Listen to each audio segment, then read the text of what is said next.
Hi everyone, welcome back to the channel. आप सबको channel में स्वागत है। आज हम इस वीडियो में देख रहा है ये ड्रम स्टिक्स का फार्मिंग टूर वीडियो है।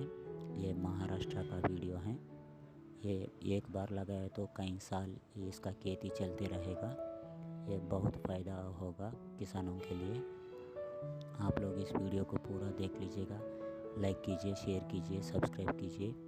फिर मिलेंगे और एक नया वीडियो के साथ। Thank you for watching. Hi everyone, అందరికీ స్వాగతం। మనం ఈరోజు చూస్తున్నది మహారాష్ట్రలోని మునగ తోట। ఇది ఒకసారి నాటుకుంటే చాలా సంవత్సరాల వరకు దిగుబడి ఇస్తూనే ఉంటుంది। ఇది రైతుకు చాలా లాభదాయకంగా ఉంటుంది పంట। మీరు ఈ వీడియోను పూర్తిగా చూడండి, లైక్ చేయండి, షేర్ చేయండి, సబ్స్క్రైబ్ చేయండి। మరిన్ని వీడియోలతో మళ్ళీ కలుద్దాం। Thank you for watching. Thank you so much.